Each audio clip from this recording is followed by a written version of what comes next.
Assalamualaikum warahmatullahi wabarakatuh, and good day to each and everyone. I am Usman Al-Hanaditi from BSed Math. Today, I will discuss the topic which is the track events. First is race walking. Ang race walking is ito yung naglalakad lang sila paikot sa field. Pero yung paglalakad na mabilis.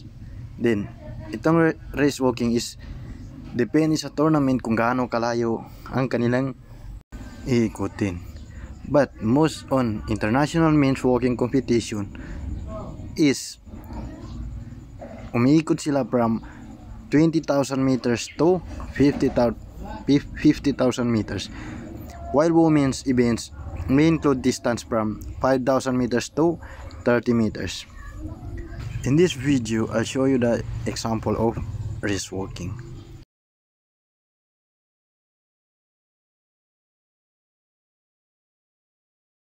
Next is correct race walking techniques. The advancing leg is straight at the knee joint when the heel contacts the ground. So in that picture is ganyan po ang tamang techniques para sa pag-start ng race walking. And contact with the ground is maintain. And now let's proceed to the next. Next is hurdling. A hurdler sprinting completely on his own lane must clear the hurdles with both legs. So, in hurdlers may have a difference of inches, meters, but the number of hurdles is the same. So the inches of means is 110 meters with 42 inches in 9.14 meters, and the number of hurdles is 10. And 400 meters for means is 36 inches of height, and the distance between hurdles meters naman is 35.0, and the number of hurdles is 10. And for the women's 100 meters and 33 inches for height and 8.54 the distance between hurdles meters, and the number of hurdles is 10. And for the women's 400 meters is the inches is 30 and the distance between hurdles meters is 35.0 and the number of hurdles is 10. Next is running.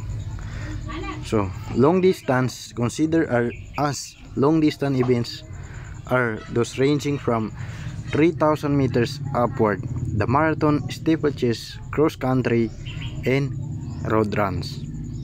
So pagdating sa running is meron tayong long distance. So ang long distance is merong 3,000 meters upward.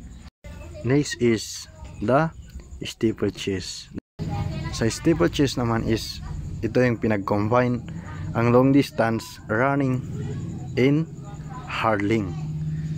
So each runner is required to run a 3,000 meters course in clear 7 water jump and 28 hurdles.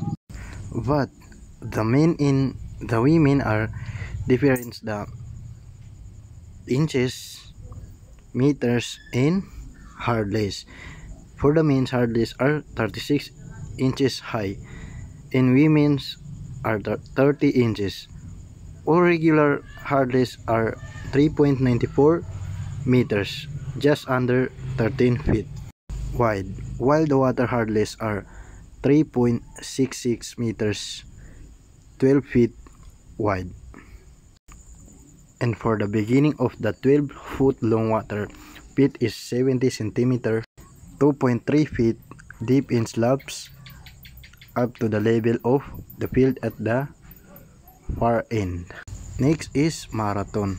The marathon, being one of the oldest Olympic events, has become a significant attraction of the Olympics and other international competition.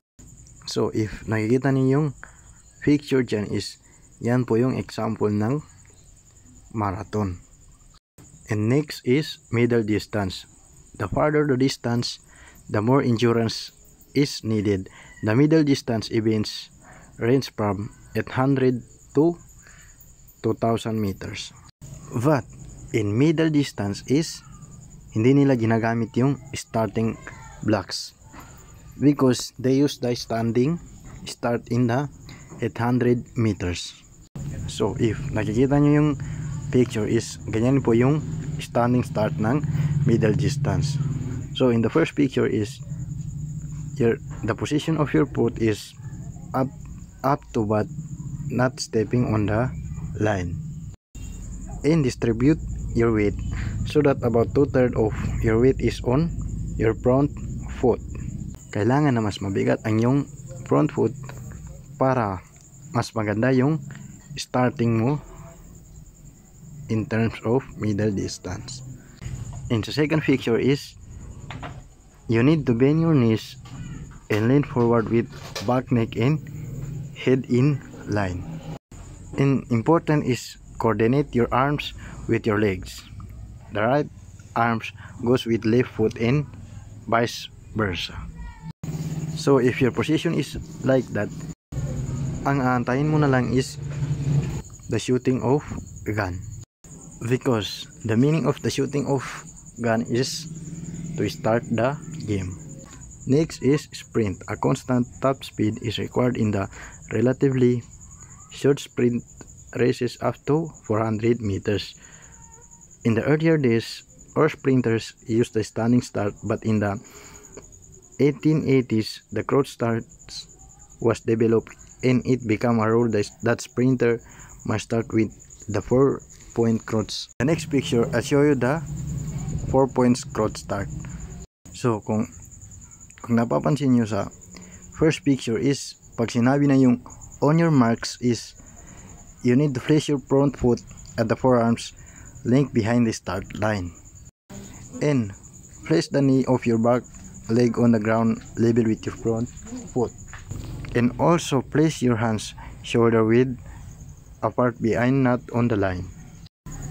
And second picture is, if you can hear the word set, is you need to raise your hips slightly higher than your shoulders and make sure that both your legs remain bent. The front leg at about 90 degrees and the back leg is 120 degrees. And the last is go. So if you can hear the word go, you need to drive your back leg forward and swing your arms hard. This is relay race. It is involved 4 runners, so each runner carries the baton for approximately 25% of the total distance before passing it to the next runner. And also the exception is the 4th runner who ensures the race. In relays, the standard is 4x100 and 4x400 meters. Relays are included both in low and higher level meets. So to play the relays, the race starts with the first runner in the starting blocks, and he gives the baton to the second receiver in the zone 20 meters long for the exchange between runners 2 to 3 and 4. So the receiver begins running in the acceleration zone but can only receive the baton within the exchange zone itself. So next is we have a upswing and downswing. It is a 2 ways to passing the baton techniques. So as you can see, sa first picture is upswing. So sa upswing is kinukuha ng receiver ang baton from the baton carrier, na parang binababa ng receiver yung kanyang kamay para magkuha yung baton. So next is the downswing techniques. So sa downswing is yung kamay ng receiver is inaantay niya lang kung kailan ibibigay ng first player. So that's the 2 types of passing techniques of baton. And now let's proceed to the baton carrier. If you are carrying the baton in your right hand, is you must run along the left half of the lane. And vice versa, if you are carrying the baton in your left hand, you must run along the right half of the lane. So if you receive a baton, you need to running directly behind the baton receiver might cause you to step on each others. So if you pass the baton, you can say the word pass para malaman ng receiver na ibibigay mo na yung baton. And the last is baton receiver.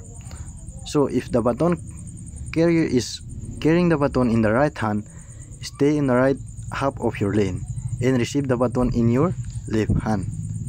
And vice versa, if the baton carrier is carrying the baton in the left hand, stay on the left half of your lane and receive the baton in your right hand. So if you receive a baton, so pag ma-receive mo na yung baton is kailangan mo na itong ipasa sa susunod na player. So if you are the second receiver, you need to pass the baton in the third receiver, and also the third receiver is he need to pass the baton in the last receiver, which is the fourth receiver. So the fourth receiver is he need to carrying the baton until he or she arrive into the finish line.